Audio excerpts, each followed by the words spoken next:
خدا کے لیے سب کام ٹھیک سے کرنا، اگر انہیں کھانا پسند نہ آیا تو ہماری برسوں کی عزت خاک میں مل جائے گی، اور جو امید کی کرن نظر آئی ہے وہ بھی بجھ جائے گی۔ پورب کی امی نے باورچی کو ہدایت دیتے ہوئے اپنی چچی سے سرگوشی کی، جن کے چہرے پر ہوائیاں اڑی ہوئی تھیں۔ بھابھی، مجھے تو سوچ سوچ کر ہی خوف آ رہا ہے، سنا ہے وہ شخص بہت سخت مزاج ہے، ذرا سی غلطی پر بات ختم کر دیتا ہے، اگر اس نے انکار کر دیا تو ہم تو سڑک پر آ جائیں گے۔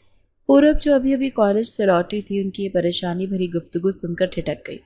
اسے سمجھ نہیں آیا کہ گھر میں ایسا کون سا مہمان آ رہا ہے جس کے لیے سب اتنے خوفزدہ اور گھبرائے ہوئے ہیں۔ وہ اپنے امتحانات کی تیاری کی وجہ سے پہلے ہی بہت تھکی ہوئی تھی۔ اس نے بھاری بیگ کاندھے سے اتار کر صوفے پر پھینکا اور سیدھا باورچی خانے کی طرف چلی گئی۔ امی، کیا ہوا ہے؟ کس کی آمد ہے جو گھر میں جیسے قیامت آئی ہوئی ہے؟ بابا اور روحان بھائی بھی سب سے بھاگم بھاگ میں لگے ہیں۔ اس کی امی نے اسے دیکھا اور جلدی سے بولی، تم جاؤ بیٹا، اپنے کمرے میں آرام کرو، تھکی ہوئی آئی ہوں، بہت خاص مہمان آ رہے ہیں، بس انہی کے لیے تیاری ہو رہی ہے۔ پورب کو ان کے لہجے میں چھپی پریشانی صاف محسوس ہو رہی تھی، لیکن اس نے مزید کوریدنے کی کوئی دلچسپی نہیں تھی۔ وہ بھوک سے بے حال تھی، لیکن کینٹین سے دوستوں کے ساتھ کچھ کھا لینے کی وجہ سے طلب مٹ چکی تھی۔ وہ بس سونا چاہتی تھی۔ وہ سر جھٹکتی ہوئی اپنے کمرے میں چلی گئی اور کپڑے بدل کر بستر پر لیٹتے ہی نیند کی وادیوں میں اتر گئی۔ جب کئی گھنٹوں کے بعد اس کی آنکھ کھلی تو مغرب کا اندھیرا چھا رہا تھا۔ گھر میں اب بھی ویسی ہی افراتفری کا عالم تھا، بلکہ اب تو اس میں مزید اضافہ ہو گیا تھا۔ پورا گھر خوشبوؤں سے مہک رہا تھا اور باہر لان میں اضافی روشنیوں کا انتظام کیا جا رہا تھا۔ اسے کچھ سمجھ نہیں آ رہا تھا کہ وہ سیڑھیوں سے اترتی ہوئی نیچے آئی، جہاں اس کے 10 سالہ کزن گڑیا سے کھیلنے میں مصروف تھی۔ ایشل، یہ ہو کیا رہا ہے گھر میں؟ پتہ نہیں ایسا کون آ رہا ہے جو سب اتنے گھبرائے ہوئے ہیں۔ ایشل نے بڑی معصومیت سے جواب دیا، آپ کو نہیں پتا، آج شہر کے سب سے بڑے کاروباری شخص آ رہے ہیں۔ تایا ابو کہہ رہے تھے کہ وہ ہمارے کاروبار میں پیسہ لگائیں گے۔ نام ہے ان کا احمد درانی۔ احمد درانی، یہ نام سنا تھا کہ حورب کے قدم وہیں جم گئے۔ اس کے ذہن میں ایک ہی جھماکا ہوا، بزنس کی دنیا کا بادشاہ، مغرور، سخت گیر اور اپنی بیوی کا قاتل۔ اس کے ماتھے پر بل پڑ گئے۔ کیا کہا تم نے؟ احمد درانی؟ وہ شخص یہاں کیوں آ رہا ہے؟ اسے اپنی سماعت پر یقین نہیں آیا۔ وہ حیران تھی کہ اس کے بابا جو اصولوں کے اتنے پکے تھے، ایک ایسے شخص کو گھر پر کیسے بلا سکتے ہیں جس کا نام ایک قتل سے جڑا تھا۔ اسے اب ساری کہانی سمجھ میں آ رہی تھی کہ ان کا خاندانی ٹیکسٹائل کا کاروبار جو اس کے والد نے برسوں کی محنت سے کھڑا کیا تھا، پچھلے کچھ مہینوں سے شدید خسارے میں تھا۔ بابا کے سب سے قابل اعتماد کاروباری ساتھی نے انہیں دھوکہ دیا تھا اور کمپنی تقریباً دیوالیہ ہو چکی تھی۔ گھر اور گاڑی تک گروی رکھے جا چکے تھے۔ بابا اور چچا اسی وجہ سے دن رات پریشان رہتے تھے۔ ان کا بڑا بھائی روحان بھی ان کے ساتھ دفتر کے چکر لگا لگا کر تھک چکا تھا۔ خاندان کی عزت اور مستقبل داؤ پر لگا ہوا تھا۔ پورب سمجھ گئی کہ بابا اپنے ڈوبتے ہوئے کاروبار کو بچانے کے لیے آخری سہارے کے طور پر احمد درانی کو استعمال کرنا چاہتے ہیں، لیکن یہ سہارا کتنا خطرناک تھا اس کا اندازہ شاید انہیں نہیں تھا۔ وہ واپس اپنے کمرے کی طرف مڑ گئی۔ اسے ایسے لالچی اور قاتل شخص سے ملنے کا کوئی شوق نہیں تھا۔ وہ جانتی تھی کہ احمد درانی کی پہلی بیوی، جو کہ اس کی سگی چچا زاد بھی تھی، 1 سال پہلے اپنے ہی کمرے میں مردہ پائی گئی تھی اور الزام سیدھا احمد پر ہی لگا تھا۔ اگرچہ ثبوتوں کی کمی کی وجہ سے وہ بچ گیا تھا، لیکن دنیا جانتی تھی کہ قاتل وہی ہے۔ حورب کو ایسے شخص سے شدید نفرت محسوس ہو رہی تھی۔ تھوڑی دیر بعد اس کی کزن ایشل دوبارہ اس کے کمرے میں آئی۔ آپی، تایا ابو آپ کو نیچے بلا رہے ہیں، مہمان آ گئے ہیں۔ میں کیا کروں گی نیچے جا کر؟ مجھے نہیں ملنا کسی سے، کہہ دو میری طبیعت ٹھیک نہیں۔ پھر اپنے کتاب کی طرف دیکھتے ہوئے روکھے پن سے جواب دیا، لیکن آپ بھی، تایا ابو نے خاص طور پر آپ کو بلایا ہے، وہ کہہ رہے ہیں فوراً سے نیچے آؤ۔ اپنے بابا کا حکم وہ ٹال نہیں سکتی تھی۔ بے دلی سے دوپٹہ درست کرتی ہوئی اٹھی اور بھاری قدموں سے نیچے کی طرف چل پڑی۔ وہ یہ نہیں جانتی تھی کہ یہ دعوت صرف ایک کاروباری معاہدے کے لیے نہیں تھی، بلکہ اس کی اپنی زندگی کا سودا کرنے کے لیے رکھی گئی تھی، اور جس شخص سے وہ نفرت کر رہی تھی وہی اس کی قسمت کا فیصلہ کرنے والا تھا۔ پورب ابھی سیڑھیوں کے پاس پہنچی ہی تھی کہ اس کی امی تیزی سے اس کے پاس آئیں۔ ان کے چہرے پر بناوٹی مسکراہٹ سجی تھی، لیکن آنکھوں میں واضح پریشانی تھی۔ پورب بیٹا، چلو شاباش، مہمان تمہارا ہی پوچھ رہے تھے، دیکھو اچھے سے پیش آنا، وہ ہمارے لیے بہت اہم ہے۔ خاندان کی عزت کا سوال ہے۔ انہوں نے حورب کا بازو پکڑ کر اسے تاکید کی۔ حورب نے ایک تلخ نظر اپنی ماں پر ڈالی اور آہستہ سے بولی، خاندان کی عزت یا ڈوبتے ہوئے کاروبار کا سوال امی؟ اس کی ماں اس کے اس جواب پر ایک لمحے کے لیے گڑبڑا گئی، لیکن فوراً سے خود کو سنبھالتے ہوئے بولی، جو بھی ہے تم بس زبان بند رکھنا اور کوئی ایسی ویسی حرکت مت کرنا۔ اسے تقریباً کھینچتی ہوئی ڈرائنگ روم کے دروازے تک لے آئیں۔ اندر داخل ہوتے ہی اس کے والد فوراً کھڑے ہو گئے۔ ان کے چہرے پر ایک ایسی خوشی تھی جو حورب نے مہینوں سے نہیں دیکھی تھی۔ ارے آؤ آؤ بیٹا، احمد صاحب یہ ہے میری سب سے بڑی بیٹی حورب، ابھی کالج میں فائنل ایئر میں ہے، پڑھائی میں بہت اچھی ہے ماشاءاللہ۔ انہوں نے اس طرح تعارف کروایا جیسے وہ کوئی قیمتی چیز نمائش کے لیے پیش کر رہے ہوں۔ حورب نے نظریں اٹھائیں تو سامنے بیٹھے شخص کی گہری سرد آنکھوں نے اسے جکڑ لیا۔ اس کی ریڑھ کی ہڈی میں ایک سرد لہر دوڑ گئی۔ احمد درانی کی نظروں میں ایک عجیب سی مقناطیسیت اور روب تھا۔ حورب جیسی تیز زبان لڑکی بھی لب سی گئی۔ السلام علیکم۔ احمد درانی کی بھاری پروقار آواز کمرے میں گونجی، لیکن اس کی نظریں صرف حورب پر جمی تھیں۔ وعلیکم السلام۔ حورب نے اتنی آہستہ سے کہا کہ شاید کسی نے سنا بھی نہ ہو۔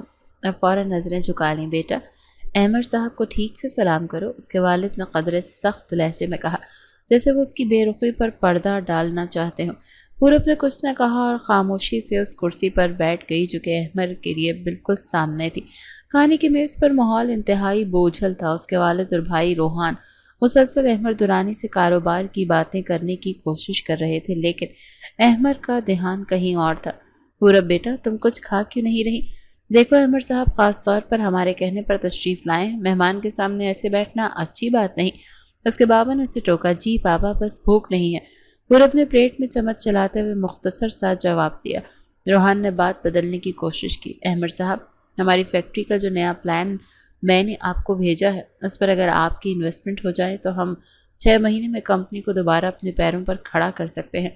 احمد درانی نے روحان کی بات سنی، لیکن اس کا جواب دینے کے بجائے اپنی گہری نظریں حورب پر مرکوز کرتے ہوئے اس کے والد سے پوچھا، ملک صاحب آپ کی بیٹی پڑھائی کے علاوہ کیا کرتی ہے؟ یہ سوال اتنا غیر متوقع اور براہ راست تھا کہ میز پر ایک لمحے کے لیے مکمل خاموشی چھا گئی۔ روحان اور اس کے چچا نے حیرت سے ایک دوسرے کی طرف دیکھا۔ حورب کے والد کے چہرے کا رنگ بدل گیا۔ انہیں اب اندازہ ہو رہا تھا کہ احمد درانی کی دلچسپی ان کے کاروبار سے زیادہ کسی اور چیز میں ہے۔ حورب کا دل دھک سے رہ گیا۔ اس سوال نے واضح کر دیا تھا کہ یہ ملاقات صرف کاروباری نہیں، اس کی نظروں کی تپش کا مطلب اب اسے سمجھ آ رہا تھا۔ وہ شخص اسے خریدنے آیا تھا۔ اس ناقابل برداشت خاموشی اور اپنے وجود پر مرکوز بے باک نظروں سے گھبرا کر حورب اچانک کھڑی ہو گئی۔ بابا مجھے اپنی ایک دوست کو کال کرنی ہے، بہت ضروری کام ہے، میں ابھی آئی۔ اس کی آواز کانپ رہی تھی اور اس نے کسی کو کچھ اور کہنے کا موقع دیے بغیر تیزی سے قدم اٹھائے اور کمرے سے نکل گئی۔ اس کے والد شرمندگی سے پانی پانی ہو گئے۔ معافی چاہتا ہوں احمد صاحب، یہ آج کل کے بچے ذرا لاپرواہ سے ہیں، میں اسے بلاتا ہوں۔ احمد درانی نے ہاتھ کے اشارے سے انہیں روکا۔ اس کے لبوں پر ایک بہت ہی ہلکی، تقریباً نہ نظر آنے والی مسکراہٹ ابھری۔ رہنے دے ملک صاحب، کوئی بات نہیں۔ اس کی آواز پرسکون تھی، لیکن اس میں چھپا مطلب واضح تھا کہ اسے کوئی جلدی نہیں، وہ جو حاصل کرنے آیا ہے وہ کر کے ہی رہے گا۔ حورب اپنے کمرے میں آ کر دروازہ بند کر کے اس کے ساتھ ہی ٹیک لگا کر بیٹھ گئی۔ اس کا سانس بری طرح سے پھولا ہوا تھا۔ احمد درانی کی بے باک نظریں اور اس کا وہ براہ راست سوال کسی آسیب کی طرح اس کے ذہن پر چھا گئے تھے۔ وہ اپنے بالوں کو مٹھیوں میں جکڑے بیٹھی تھی۔ نہیں، ایسا نہیں ہو سکتا، یہ صرف ایک کاروباری ملاقات تھی، بابا میرے ساتھ ایسا کبھی نہیں کر سکتے۔ وہ خود کو تسلی دے رہی تھی، لیکن اس کا دل کسی انہونی کے خوف سے لرز رہا تھا۔ اسی وقت دروازے پر ہلکی سی دستک ہوئی اور اس کی کزن ایشل اندر داخل ہوئی۔ اس کے چہرے پر بچوں جیسی خوشی اور جوش تھا۔ آپ یہاں کیا کر رہی ہیں؟ ارے واہ، آپ تو بہت ہی خوش قسمت ہیں۔ حورب نے الجھ کر اسے دیکھا۔ خوش قسمت؟ اور میں کس بات کے لیے؟ کیوں؟ آپ کی شادی جو ہو رہی ہے احمد انکل سے۔ ایشل نے بڑی سادگی سے ایک ایسا بم گرایا کہ حورب کو لگا جیسے زمین اس کے پیروں تلے سے نکل گئی ہو۔ امی اور تائی امی تو کب سے یہی باتیں کر رہی ہیں کہ وہ آپ کو دیکھتے ہی پسند کر گئے تھے، کہتے ہیں انہوں نے آپ کو کالج سے واپسی پر دیکھا تھا۔ حورب کو لگا جیسے کسی نے اس کے کانوں میں پگھلا ہوا سیسا ڈال دیا ہو۔ وہ ایک جھٹکے سے اٹھی اور ایشل کے کاندھے پکڑ کر اسے جھنجھوڑا۔ کیا بکواس کر رہی ہو تم؟ ہوش میں تو ہو؟ میری شادی اور وہ بھی اس قاتل شخص سے؟ ایشل اس کی حالت دیکھ کر ڈر گئی۔ اس کی آنکھوں میں آنسو آ گئے۔ آپ ہی؟ وہ قاتل نہیں ہے، بابا کہہ رہے تھے کہ وہ بہت امیر اور طاقتور ہیں، اور انہوں نے تائی ابو سے کہا کہ اگر آپ ان سے شادی کے لیے ہاں کریں گی تو ہی وہ ہمارے کاروبار میں پیسہ لگائیں گے، ورنہ نہیں۔ یہ سننا تھا کہ حورب کے اندر جیسے آگ لگ گئی۔ اس کا آخری شک بھی یقین میں بدل گیا۔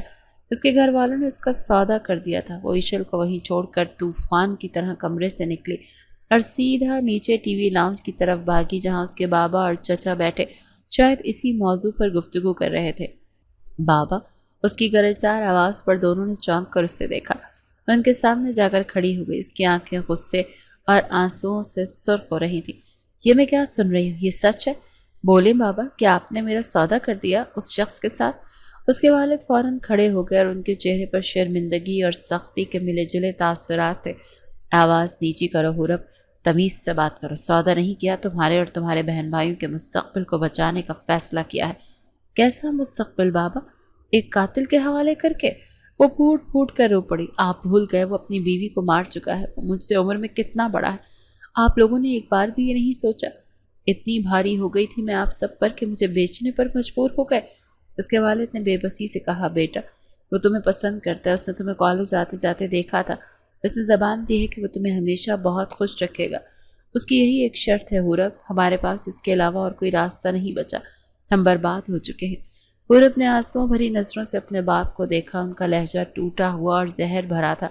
مجھے صرف ایک بات بتائیں بابا، آپ میرے سگے بابا ہیں یا نہیں؟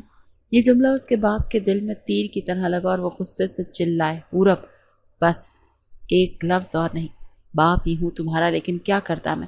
اپنے پورے خاندان کو، ان بچیوں کو سڑک پر بھیک مانگنے کے لیے چھوڑ دیتا؟ لوگوں کے تانے سنتا کہ ملک صاحب کی ساری اکڑ نکل گئی؟ بولو کیا کرتا میں؟ باپ کی آواز میں چھپی بے بسی اور ٹوٹے ہوئے لہجے نے حورب کے اندر سلگتی آگ پر پانی ڈال دیا۔ وہ ایک لمحے کے لیے خاموش ہو گئی۔ اس نے اپنے ارد گرد موجود بے بس چہروں کو دیکھا اور پھر ایک گہرا سانس لیا۔ اس کی آواز اب بالکل اسپاٹ اور جذبات سے آ رہی تھی۔ ٹھیک ہے بابا، جب آپ نے مجھے قربانی کا بکرا بنا ہی دیا ہے تو پھر میں یہ قربانی دینے کے لیے تیار ہوں۔ یہ کہہ کر وہ ایک لفظ مزید کہے بغیر وہاں سے مڑی اور بے جان قدموں سے سیڑھیوں کی طرف بڑھ گئی۔ پیچھے اس کے باپ اور چچا اسے جاتے ہوئے دیکھتے رہ گئے۔ ان کی آنکھوں میں آنسو تھے مگر چہروں پر ایک بوجھ اتر جانے کا اطمینان بھی تھا۔ اگلے کئی دن حورب کے لیے جہنم سے کم نہ تھے۔ اس نے خود کو کمرے میں بند کر لیا۔ اس کے امتحانات سر پر تھے لیکن کتاب کا ایک لفظ بھی اس کے ذہن میں نہیں ٹھہر رہا تھا۔ اس کے کانوں میں صرف اس کے باپ کے الفاظ گونج رہے تھے کہ ہمارے پاس کوئی اور راستہ نہیں بچا تھا۔ اس کی ماں روز دروازے پر آ کر اس کی منتیں کرتی کہ حورب بیٹا، خدا کا واسطہ دروازہ کھولو، دیکھو میں تمہارے لیے کھانا لائی ہوں، کل سے تمہارا امتحان ہے، ایسے بھوکی پیاسی رہو گی تو کیسے پرچہ دو گی؟ مجھے نہ کچھ کھانا ہے اور نہ ہی کوئی امتحان دینا ہے۔ آپ سب کے لیے میں مر چکی ہوں، آپ جائیں یہاں سے۔ اندر سے اس کی کمزور لیکن غصے بھری آواز آتی، ایسی باتیں نہیں کرتے بیٹی، اپنے بابا کی مجبوری کو سمجھو، وہ خود اندر ہی اندر گھٹ رہے ہیں، یہ فیصلہ کرنا ان کے لیے آسان نہیں تھا۔ ماں نے روتے ہوئے کہا، بہت خوب، کیا مجبوریاں ہیں آپ لوگوں کی؟ بیٹی کو بیچ کر مجبوریاں ختم ہو رہی ہیں تو مبارک ہو آپ کو۔ حورب کا ہر لفظ طنز کے تیر میں بجھا ہوا تھا۔ گھر میں ایک طرف شادی کی تیاریوں کی ہلچل شروع ہو چکی تھی تو دوسری طرف حورب کے کمرے میں موت کا سا سناٹا تھا۔ اسی دوران اس کے والد نے فون پر بات کرنے کے بعد اعلان کیا کہ میں نے ابھی احمد صاحب سے بات کی، وہ کہہ رہے ہیں نکاح اگلے ہفتے ہی ہوگا، انہوں نے تاریخ پکی کر دی ہے، تیاریاں تیز کر دو۔ یہ سن کر اس کی ماں کے ہاتھ پاؤں پھول گئے، اتنی جلدی؟ لیکن حورب کے امتحانات چل رہے ہوں گے اور اس کی حالت تو دیکھیں آپ، وہ اس سب کے لیے بالکل بھی تیار نہیں۔ یہ ان کا فیصلہ ہے اور ہم انکار کرنے کی حالت میں نہیں ہیں۔ وہ نہیں چاہتے کہ بات زیادہ پھیلے۔ اس کے والد نے فیصلہ سنا دیا اور ان کے لہجے کی بے بسی بتا رہی تھی کہ وہ خود بھی اس فیصلے پر خوش نہیں تھے مگر مجبور تھے۔ شادی سے ایک دن پہلے کی شام اس کی ماں کے کمرے میں آئی اور حورب کھڑکی کے پاس خلاؤں میں گھور رہی تھی۔ کئی دن کے فاقوں اور ذہنی اذیت نے اسے نڈھال کر دیا تھا، وہ بہت ہی زیادہ کمزور سی لگ رہی تھی۔ بیٹا میری بات سنو، احمد درانی برا انسان نہیں، لوگ صرف باتیں بناتے ہیں، وہ بہت خیال رکھے گا تمہارا، اس نے زبان دی ہے۔ بس ہمارے حالات ایسے تھے کہ حورب نے ان کی بات کاٹ دی۔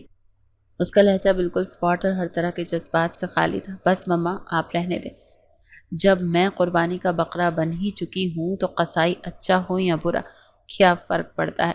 ماں اس کے اس جواب پر تڑپ کر رہ گئی اور آنسو پہنچتی ہوئی کمرے سے نکل گئی۔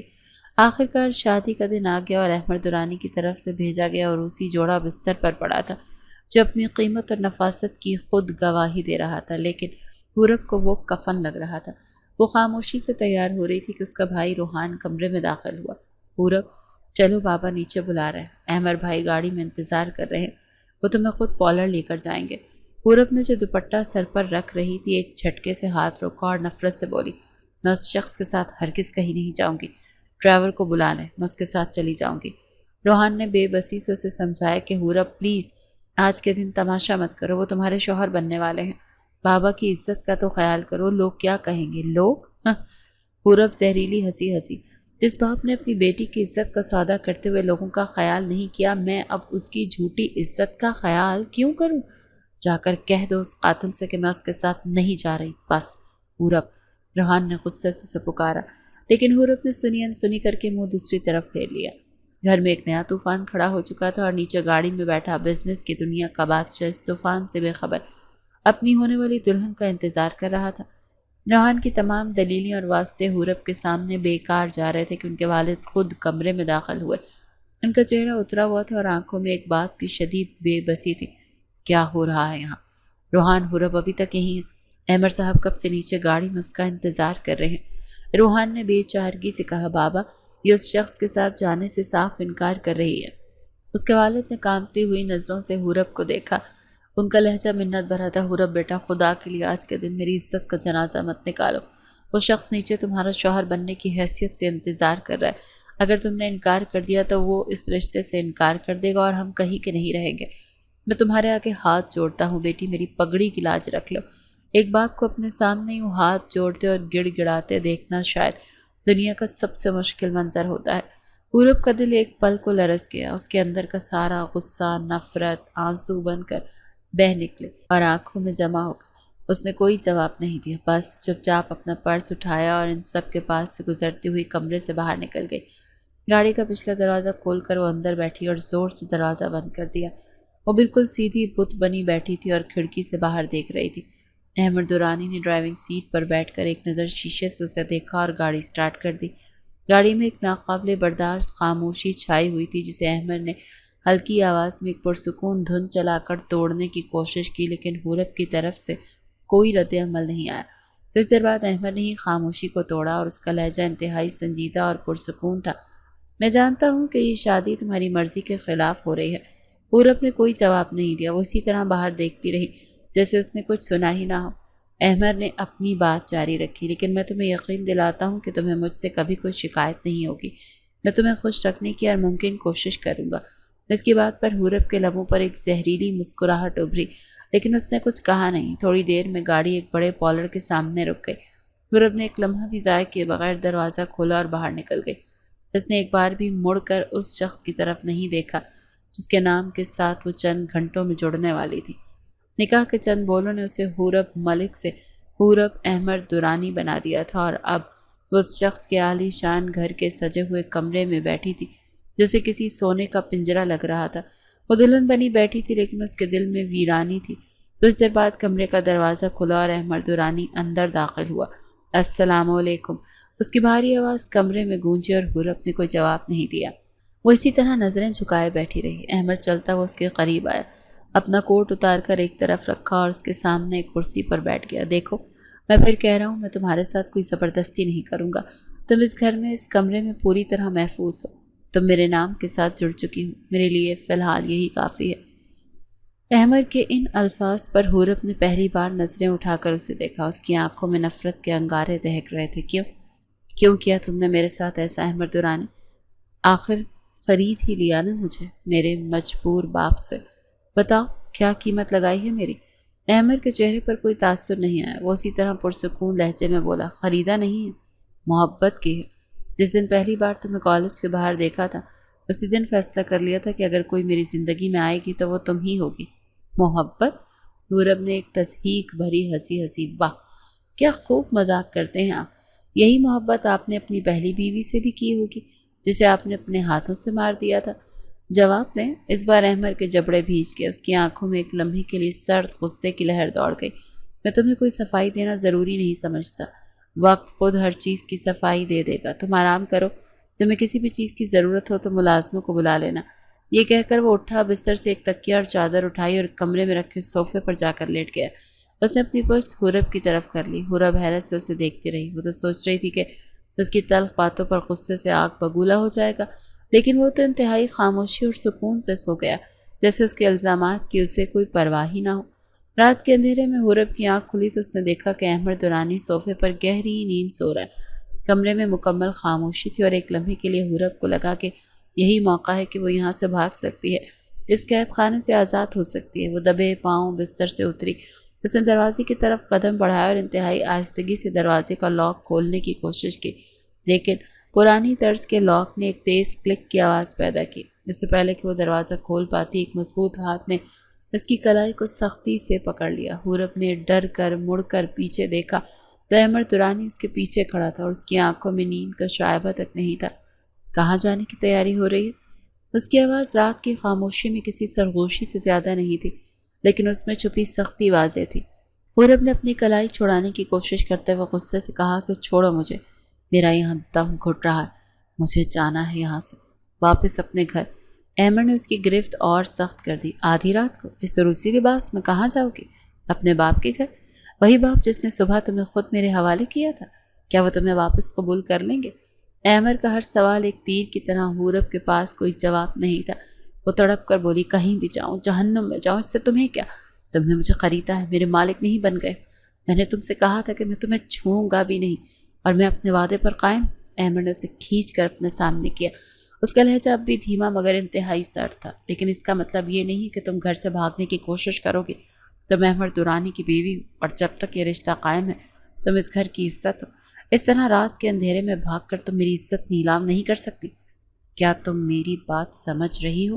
یہ کہہ کر اس نے ایک جھٹکے سے حورب کی کلائی چھوڑی۔ حورب اس کی سرد منطق کے سامنے لاجواب ہو گئی۔ اسے پہلی بار اپنی بے بسی اور اس رشتے کی حقیقت کا احساس ہوا تھا۔ وہ شرمندگی اور شکست خوردگی کے احساس کے ساتھ چپ چاپ واپس بستر پر آ کر بیٹھ گئی۔ اگلی صبح دروازے پر دستک ہوئی۔ صاحب، بیگم صاحبہ ناشتے پر آپ کا اور چھوٹی بیگم کا انتظار کر رہی ہیں۔ احمد سے پہلے ہی تیار ہو چکا تھا۔ اس نے الماری سے کپڑے نکالتے ہوئے حورب سے کہا، اٹھو اور تیار ہو جاؤ، امی ناشتے پر انتظار کر رہی ہیں، مجھے کسی کے ساتھ کوئی ناشتہ نہیں کرنا۔ حورب نے دوسری طرف کروٹ لیتے ہوئے جواب دیا تو احمد چل کر اس کے پاس آیا اور اس کے سر پر کھڑے ہو کر ناقابل انکار لہجے میں بولا، اگر تم اس گھر میں رہو گی تو اس گھر کے اصولوں کے مطابق رہنا ہوگا، اور پہلا اصول یہ ہے کہ میری ماں کی کسی بات سے انکار نہیں ہوتا۔ وہ بیمار ہے، میں انہیں کوئی ذہنی اذیت نہیں دینا چاہتا۔ جب چاپ تیار ہو کر 10 منٹ میں نیچے آؤ۔ اس کے لہجے میں ایسی حتمیت تھی کہ حورب کو مجبوراً اٹھنا پڑا۔ وہ تیار ہو کر نیچے آئی تو اس نے دیکھا کہ احمد ایک ویل چیئر پر بیٹھی بزرگ خاتون کو اپنے ہاتھوں سے دلیا کھلا رہا ہے۔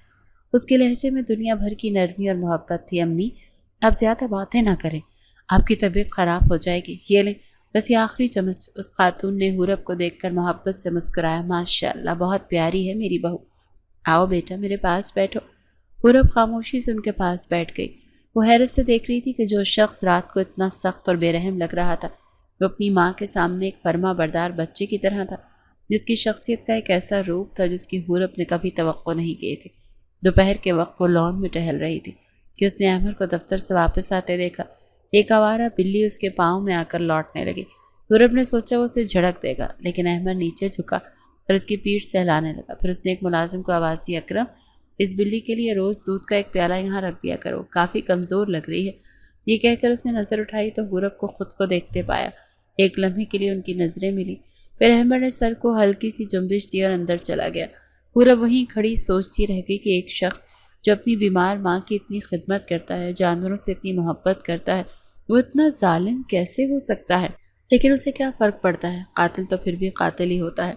اور یہ سوچ آتے اس نے اپنے دل و دماغ کو ایک بار پھر احمد کے خلاف سختی سے بند کر لیا۔ حورب کو اس گھر میں رہتے ہوئے کئی دن گزر چکے تھے۔ احمد کا رویہ اس کے ساتھ انتہائی نپاتلا اور فاصلے پر مبنی تھا۔ اس کی ہر ضرورت کا خیال رکھتا، لیکن اس سے زیادہ بات کرنے یا اس کو ماں کی خدمت کرنے کے قریب آنے کی کوشش نہیں کرتا تھا۔ حور جانوروں پر شفقت کرتے دیکھ اس کے بارے میں قائم کی گئی رائے متزلزل تو ہوئی تھی، لیکن اس کا دماغ یہ ماننے کو تیار نہیں تھا کہ وہ بے گناہ ہے۔ ایک دن وہ گھر میں ٹہل رہی تھی کہ اس کی نظر ایک پرانی ملازمہ پر پڑی جو احمد کے اسٹڈی روم کے باہر صفائی کر رہی تھی۔ اس نے ملازمہ کو پہلے بھی دیکھا تھا، وہ کافی عمر رسیدہ اور اس گھر کی سب سے پرانی ملازمہ لگتی تھی۔ خالہ، یہ کمرہ ہر وقت بند کیوں رہتا ہے؟ حورب نے تجسس سے پوچھا۔ ملازمہ نے چونک کر اسے دیکھا اور پھر احترام سے بولی، بیٹی، یہ صاحب کی پہلی مرحومہ بیگم لیلا بی بی کا کمرہ تھا۔ ان کی وفات کے بعد سے صاحب اسے زیادہ تر بند ہی رکھتے ہیں۔ اپنے سوا کسی کو اندر جانے کی اجازت نہیں دیتے۔ پورب کے دل کی دھڑکن تیز ہو گئی۔ اچھا، وہ ان کی موت کیسے ہوئی؟ میں نے باہر لوگوں سے سنا کہ اس نے جملہ ادھورا چھوڑ دیا۔ ملازمہ نے گھبرا کر ادھر ادھر دیکھا اور اپنی آواز دھیمی کر لی۔ بی بی جی، جو دنیا کہتی ہے وہ جھوٹ ہے، بہت بڑا جھوٹ۔ ہمارے صاحب تو فرشتہ صرف انسان ہے، وہ تو چیونٹی کو بھی مارنے کے سوچ نہیں سکتے۔ کسی انسان کو کیا ماریں گے؟ جھوٹ۔ تو پھر سچ کیا ہے خالہ؟ مجھے بتائیں پلیز، یورپ نے بے تابی سے پوچھا۔ ملازمہ نے گہرا سانس لیا۔ بی بی جی، سارا فساد صاحب کے چچا کا کھڑا کیا ہوا تھا۔ وہ جائیداد پر قبضہ کرنا چاہتے تھے۔ لیلا بی بی، جو ان کی اپنی بیٹی تھی، وہ احمد صاحب سے بے پناہ محبت کرتی تھی اور ان سے شادی کرنا چاہتی تھی، لیکن ان کا باپ اس رشتے کے سخت خلاف تھا۔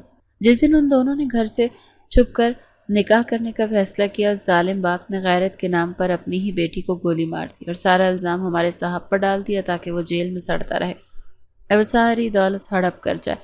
پورب کے پیروں تلے سے جیسے زمین نکل گئی۔ اسے تو اپنے کانوں پر یقین ہی نہیں آ رہا تھا۔ کیا؟ تو پھر احمد، تو پھر صاحب جیل کیوں نہیں گئے؟ وہ اس لیے کہ ان کے خلاف کوئی ثبوت نہیں مل سکا، لیکن دنیا والوں نے تو انہیں قاتل مان لیا نا۔ صاحب آج تک اس صدمے سے باہر نہیں نکل پائے۔ الماری میں آج بھی لیلا بی بی کے کپڑے ویسے ہی ٹنگے ہیں۔ اکثر راتوں کو بند کمرے میں ان کی تصویر دیکھ کر روتے ہیں۔ ان کی محبت سچی تھی بی بی جی۔ ملازمہ کی آنکھوں میں آنسو آ گئے۔ ایک بات کہوں آپ سے؟ بڑی بیگم صاحبہ بتا رہی تھی کہ صاحب کہتے ہیں کہ آپ میں انہیں لیلا بی بی کی جھلک نظر آتی ہے، جب انہوں نے پہلی بار آپ کو دیکھا تھا، اسی لیے آپ انہیں پہلی نظر میں ہی بھاگ گئی تھی۔ یہ انکشاف پورب پر بجلی بن کر گرے۔ وہ سنبھل نہ سکی اور سیدھا اپنے کمرے میں آ گئی۔ اس کا دماغ معاف ہو چکا تھا۔ وہ شخص جسے وہ مہینوں سے قاتل، ظالم اور وحشی سمجھ رہی تھی، وہ تو خود ایک مظلوم اور ٹوٹا ہوا انسان تھا۔ اس کے دل میں پہلی بار احمد کے لیے نفرت کی جگہ ہمدردی اور پچھتاوے نے لے لی۔ رات کو وہ اپنے کمرے سے نکلی تو اس نے دیکھا کہ اسٹڈی کا دروازہ ہلکا سا کھلا ہوا ہے۔ اس نے جھجکتے ہوئے اندر جھانکا تو دیکھا کہ احمد کرسی پر بیٹھا ایک تصویر ہاتھ میں لیے اسے دیکھ رہا ہے اور اس کی آنکھوں سے خاموش آنسو بہہ رہے تھے۔ پورب کو دیکھ کر وہ چونک گیا اور جلدی سے تصویر چھپانے کی کوشش کی۔ تم یہاں کیا کر رہی ہو؟ پورب آہستہ سے چل کر اندر آ گئی۔ اس کا لہجہ آج بالکل مختلف اور نرم اور ہمدردی سے بھرا ہوا تھا۔ وہ دروازہ کھلا تھا۔ یہ ان کی تصویر؟ احمد نے ایک لمحے کے توقف کے بعد تصویر سیدھی کر دی۔ ہاں، یہ میری پرانی یادیں ہیں۔ کوئی بات نہیں، پورب نے اس کی آنکھوں میں دیکھتے ہوئے کہا۔ آپ ان پرانی یادوں کے سہارے جی سکتے ہیں۔ احمد نے اس کے لہجے کی نرمی اور آنکھوں میں موجود تفہیم کو محسوس کیا۔ اس نے آہستگی سے تصویر میز پر رکھی۔ وہ اٹھ کر اس کے بالکل قریب آ کر کھڑا ہو گیا۔ اس کی آنکھوں میں ایک عجیب سی شدت تھی۔ کب تک پورب؟ کب تک میں ان پرانی یادوں کے پیچھے بھاگتا رہوں گا؟ میں اب ان یادوں کے سہارے نہیں جینا چاہتا۔ میں اپنی نئی زندگی شروع کرنا چاہتا ہوں۔ اس نے ایک لمحے کے لیے توقف کیا اور پھر حورب کی آنکھوں میں دیکھتے ہوئے بولا، تمہارے ساتھ۔ احمد کے آخری الفاظ حورب کے دل میں اتر گئے۔ میں اپنی نئی زندگی شروع کرنا چاہتا ہوں تمہارے ساتھ۔ اس کے لہجے میں کیسی سچائی اور شدت تھی کہ حورب کی نظریں خود بخود جھک گئیں۔ اس کے گالوں پر حیا کی سرخی دوڑ گئی۔ آج پہلی بار اسے احمد درانی سے خوف یا نفرت نہیں بلکہ شرم محسوس ہو رہی تھی۔ اس نے ہمت کر کے مسکراتے ہوئے احمد کی طرف دیکھا۔ اس کے لہجے میں ہلکی سی شرارت تھی۔ بس اتنی ہی برداشت تھی آپ میں؟ آپ نے تو شادی کی پہلی رات کہا تھا کہ آپ کوئی زبردستی نہیں کریں گے اور میرے نام کے ساتھ جڑنا ہی آپ کے لیے کافی ہے۔ احمد اس کے اس غیر متوقع جواب پر ایک لمحے کے لیے حیران ہوا اور پھر اس کے لبوں پر ایک دلکش مسکراہٹ پھیل گئی۔ صبر کا پیمانہ جب خوبصورت آنکھوں کے سامنے لبریز ہو جائے تو کیا کرتے ہیں حورب؟ اس کے مزید قریب آ گیا۔ اس کی آواز کسی سرگوشی کی طرح تھی۔ اور سچ تو یہ ہے کہ جس شخص کے پاس اتنی خوبصورت بیوی ہو وہ صبر کر بھی کیسے سکتا ہے؟ اس کی قربت اور لہجے کی گرمی سے حورب کا دل زور زور سے دھڑکنے لگا۔ اس کے رخسار پہلے سے زیادہ سرخ ہو گئے۔ احمد نے نرمی سے اس کا ہاتھ تھاما اور اسے اپنے ساتھ کمرے سے باہر لے آیا، جیسے وہ سچ میں ایک نئی زندگی کی شروعات کرنے جا رہا۔ اس دن کے بعد ان دونوں کے درمیان موجود برف پگھلنے لگی۔ احمد کا زیادہ تر وقت اب گھر پر گزرتا۔ وہ حورب کے ساتھ بیٹھ کر باتیں کرتا، اس کی چھوٹی چھوٹی خواہشات کا خیال رکھتا۔ حورب نے بھی آہستہ آہستہ اس اجنبی شخص کے لیے اپنے دل کے دروازے کھول دیے تھے، جسے اب وہ اپنا سب کچھ ماننے لگی تھی۔ ایک دوپہر احمد دفتر جانے کے لیے تیار ہوا۔ حورب اسے دروازے تک چھوڑنے آئی۔ اپنا بہت خیال رکھیے گا، حورب نے اس کی ٹائی درست کرتے ہوئے فکر مندی سے کہا تو احمد نے مسکرا کر اس کے ہاتھ پر اپنا ہاتھ رکھا۔ اب میرا خیال رکھنے کے لیے تم ہو نا، فکر کی کیا بات ہے؟ شام میں جلدی آنے کی کوشش کروں گا، یہ کہہ کر اسے جاتے ہوئے دیکھتی رہی جب تک اس کی گاڑی نظروں سے غائب نہیں ہو گئی۔ حور نے اوجھل نہیں ہو شام ڈھلی اور حور احمر کا ہی انتظار کر رہی تھی کہ فون کی گھنٹی بجی۔ اس نے فون اٹھایا تو دوسری طرف احمر کے محافظ کی گھبرائی ہوئی آواز تھی، چھوٹی بیگم، وہ صاحب کو گولیاں لگ گئی ہیں۔ یہ سننے کی بات تھی کہ حورب کے ہاتھ سے فون چھوٹ کر زمین پر گر گیا۔ اس کے ذہن میں ایک ہی دھماکہ ہوا، احمر! وہ ننگے پاؤں ہی احمر احمر چلاتی ہوئی گھر سے باہر کی طرف بھاگی۔ جب اسپتال پہنچی تو آپریشن تھیٹر کے باہر لال بتی چل رہی تھی۔ وہ شیشے کے دروازے سے اندر جھانکنے لگی جہاں ڈاکٹر احمر کے گرد جمع تھے۔ اس کی دنیا جیسے ختم ہو گئی تھی۔ وہ وہیں دیوار سے ٹیک لگا کر زمین پر بیٹھ گئی اور اس کے لبوں سے دعائیں نکلنے لگیں کہ یا اللہ میرے احمر کو مجھے واپس لوٹا دے۔ میں جان گئی ہوں کہ وہ بے گناہ ہے، وہ ایک نیک اور سچا انسان ہے۔ یا اللہ میری جان لے لے لیکن اسے بچا لے، میں اس کے بغیر نہیں جی سکتی۔ کئی گھنٹوں کی اذیت ناک انتظار کے بعد ڈاکٹر باہر آئے۔ گولی کاندھے میں لگی تھی، ہم نے نکال دی ہے، خون کافی بہہ گیا ہے، حالت ابھی خطرے سے باہر نہیں ہے، آپ صرف دعا کیجیے۔ کچھ دیر بعد ایک نرس نے آ کر اطلاع دی کہ مریض کو ہوش آ گیا ہے، آپ ان سے مل سکتی ہیں، لیکن صرف 5 منٹ کے لیے۔ حورب بھاگتی ہوئی کمرے میں داخل ہوئی۔ احمر بستر پر لیٹا تھا، اس کا چہرہ زرد تھا اور آنکھیں بند تھیں۔ حورب کو دیکھ کر اس نے بمشکل اپنی آنکھیں کھولیں اور اس کے لبوں پر ایک ہلکی سی مسکراہٹ نمودار ہوئی۔ حورب اس کے قریب گئی اور اس کا ہاتھ تھام کر پھوٹ پھوٹ کر رو پڑی۔ احمر، تم رو رہی ہو؟ اس نے کمزور آواز میں پوچھا۔ حورب نے روتے ہوئے اپنا سر اس کے سینے پہ رکھ دیا۔ میں آپ کے بنا نہیں رہ سکتی احمر، میں مر جاؤں گی، میں آپ سے بہت محبت کرتی ہوں، بہت زیادہ۔ احمر نے بمشکل اپنا ہاتھ اٹھا کر اس کے سر پر رکھا۔ اس کی آواز ٹوٹی ہوئی تھی، پگلی، تم بھی میری زندگی ہو۔ لیلا کے بعد اگر کوئی میری زندگی میں آیا ہے تو وہ تم ہو، مجھے کبھی چھوڑ کر مت جانا۔ یہ کہتے کہتے اس نے تھکن سے اپنی آنکھیں بند کر لیں۔ احمر کی آنکھیں بند تھی لیکن اس کے آخری الفاظ حورب کے دل پر ہمیشہ کے لیے نقش ہو گئے، مجھے کبھی چھوڑ کر مت جانا۔ اس کا ہاتھ تھامے وہیں بیٹھی رہی یہاں تک کہ نرس نے اسے باہر جانے کو کہہ دیا۔ اگلے چند دن حورب کے لیے کسی امتحان سے کم نہیں تھے۔ اس نے اسپتال کو ہی اپنا گھر بنا لیا تھا۔ وہ ایک لمحے کے لیے بھی احمر کی نظروں سے اوجھل نہیں ہوئی تھی۔ اس کا سارا وقت احمر کی تیمارداری میں گزرتا تھا۔ وہ اپنے ہاتھوں سے اسے سوپ پلاتی، وقت پر دوائیں دیتی اور جب وہ سو جاتا تو اس کے سرہانے بیٹھ کر چپکے چپکے اس کی صحت یابی کے لیے دعائیں کرتی رہتی۔ آخرکار ڈاکٹرز نے احمر کو گھر جانے کی اجازت دے دی تھی۔ جب وہ گھر پہنچا تو اس کا بازو ایک سائڈ پر ایک نئی زندگی کی چمک تھا۔ گھر میں داخل ہوا لیکن اس کے ہوتے اس کی والدہ نے آگے بڑھ کر اسے گلے سے لگایا۔ اس کی آنکھوں سے خوشی کے آنسو رواں تھے۔ میرا بچہ، اللہ نے تمہیں نئی زندگی دی ہے۔ میرا شکر ہے کہ میرے اللہ کا کہ انہوں نے احمر کا ماتھا چومتے ہوئے کہا، امی میں اب بالکل ٹھیک ہوں، آپ پریشان نہ ہو، دیکھیں آپ کی بہو نے میرا کتنا خیال رکھا ہے، ایک لمحے کے لیے بھی مجھے اکیلا نہیں چھوڑا۔ احمر نے مسکراتے ہوئے حورب کی طرف دیکھا جو شرما کر نظریں جھکا گئی۔ حورب نے آگے بڑھ کر اپنی ساس کا ہاتھ تھاما، امی جان آپ بھی آرام کریں، آپ نے بھی کئی راتوں سے ٹھیک سے آرام نہیں کیا، میں صاحب کے لیے سوپ بنا کر لاتی ہوں، آپ کے لیے بھی لے کر آؤں؟ اس کے لہجے میں موجود محبت اور اپنائیت دیکھ کر احمر کی والدہ نے اسے دعاؤں سے نوازا۔ اگلے دن احمر کا سیکیورٹی انچارج ان سے ملنے آیا اور کچھ اہم معلومات لے کر آیا۔ حورب بھی وہیں اس کے پاس بیٹھی تھی۔ صاحب مبارک، ہم نے اس حملہ آور کو پکڑ لیا ہے۔ احمر کے چہرے پر سختی آ گئی۔ کون تھا وہ اور کس کے کہنے پر اس نے یہ سب کیا؟ سیکیورٹی انچارج نے ایک فائل آگے بڑھاتے ہوئے کہا، صاحب یہ آپ کے چچا انور کا ہی آدمی تھا۔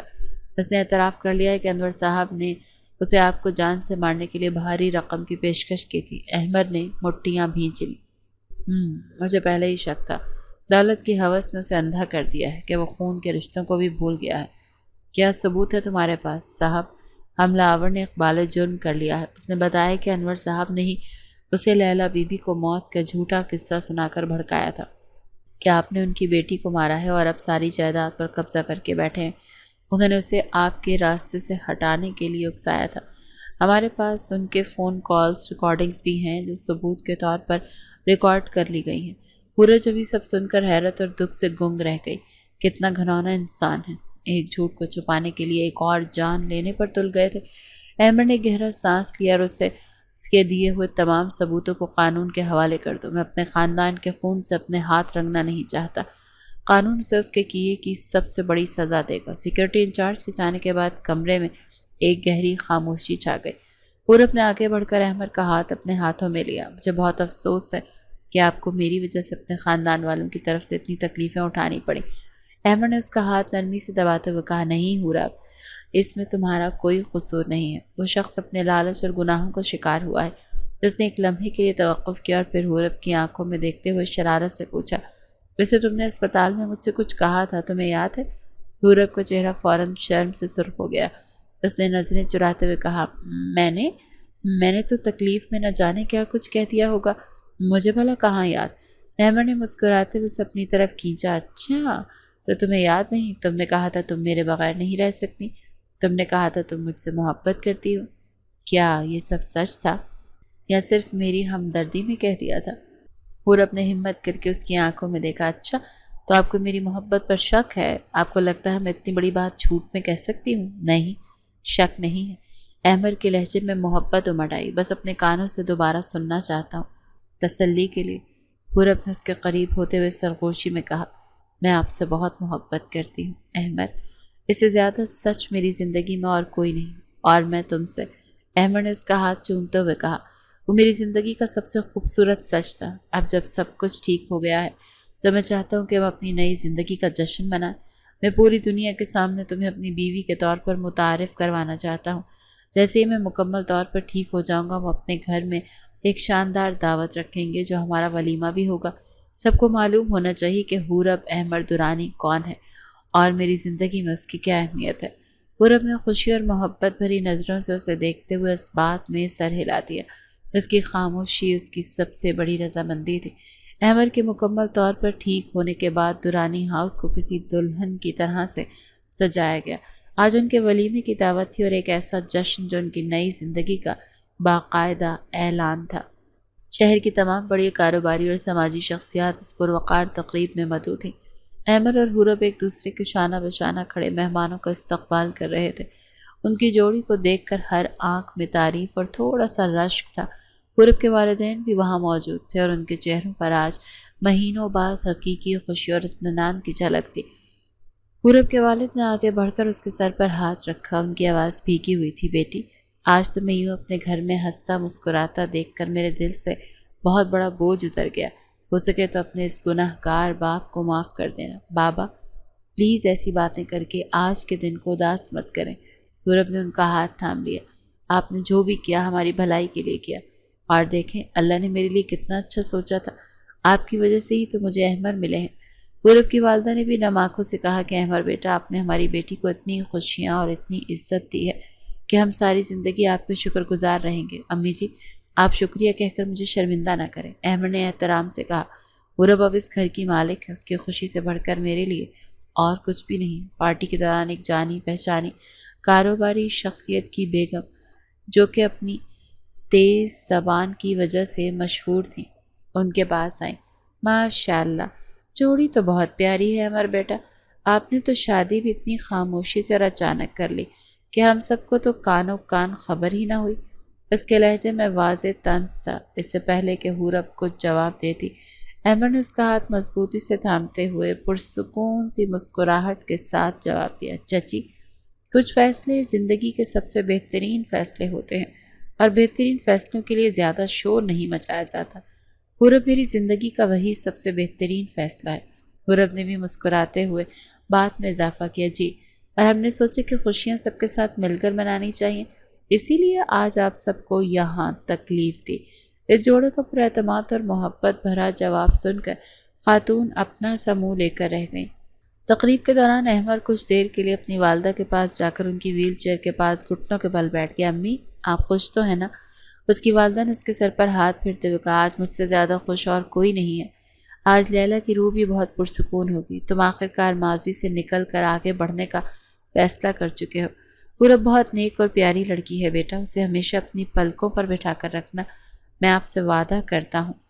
امی احمد نے ان کا ہاتھ چومتے ہوئے کہا، پورب کو کبھی کوئی تکلیف نہیں ہونے دوں گا، آپ کی دعائیں میرے ساتھ ہیں۔ کچھ دیر بعد جب مہمانوں کا رش کچھ کم ہوا تو احمد خاموشی سے ہجوم سے نکل کر لان کے آخر میں بنے سوئمنگ پول کے پاس جا کر کھڑا ہو گیا۔ پورب کی نظریں اسی کو تلاش رہی تھیں۔ جب اس نے اسے وہاں کھڑے دیکھا تو وہ بھی آہستہ سے چلتی ہوئی اس کے پیچھے چلی گئی۔ اتنے سارے لوگوں کے شور سے دور آپ یہاں آ کر سکون تلاش کر رہے ہیں؟ پورب نے اس کے پاس کھڑے ہوتے ہوئے پوچھا۔ احمد نے مڑ کر اسے دیکھا اور مسکرایا۔ لوگوں کا شور میرے کام کا حصہ ہے، لیکن سکون تو اب صرف تمہارے پاس ملتا ہے۔ اس نے حورب کا ہاتھ تھام لیا۔ پورب نے مسکراتے ہوئے کہا، کبھی سوچا بھی نہیں تھا کہ جس شخص سے میں پہلی ملاقات میں اتنی نفرت محسوس کر رہی تھی، ایک دن اسی کی زندگی کا سکون بن جاؤں گی۔ نفرت نہیں تھی حورب، احمد نے اس کا چہرہ اپنی طرف کرتے ہوئے کہا، وہ تمہاری آنکھوں میں ڈر نہیں بلکہ بغاوت تھی، اور میں اسی بغاوت پر تو اپنا دل ہار بیٹھا تھا۔ جو قسمت میں لکھا ہوتا ہے وہ تو ہو کر ہی رہتا ہے نا؟ جیسے تم میری قسمت میں لکھی تھی۔ احمد نے اس کا ہاتھ اٹھا کر اپنے سینے پر دل کے مقام پر رکھا۔ مجھ سے ایک وعدہ کرو حورب۔ جی حکم کریں، حورب نے اس کی آنکھوں میں جھانکتے ہوئے کہا۔ وعدہ کرو کہ تم ہمیشہ میرے اس دل کی دھڑکن کو اسی طرح محسوس کرو گی اور مجھے کبھی بھی تنہا نہیں چھوڑو گی۔ حورب کی آنکھوں میں خوشی کی چمک ابھری۔ اس نے اپنا دوسرا ہاتھ بھی اس کے ہاتھ پر رکھ دیا۔ اچھا بابا، وعدہ کرتی ہوں، کبھی نہیں چھوڑوں گی، ہمیشہ آپ کے دل کی دھڑکن سنوں گی، کیونکہ اس دل میں اب میں ہی تو بستی ہوں، ہے نا؟ اس کی اس معصومانہ اور محبت بھری بات پر پہلے احمد ہنسا اور پھر دونوں نے ایک ساتھ مل کر قہقہ لگایا۔ وہ ہنسی ان کی تمام آزمائشوں کے خاتمے اور ایک خوبصورت مستقبل کے آغاز کا اعلان تھی۔ احمد نے آگے بڑھ کر حورب کے ماتھے پر ایک طویل محبت بھرا بوسہ دیا اور اسے اپنے بازوؤں کے حصار میں لے لیا۔ آج دو اجنبی محبت کے اقرار کے بعد ہمیشہ کے لیے ایک دوسرے کی روح میں سما چکے تھے۔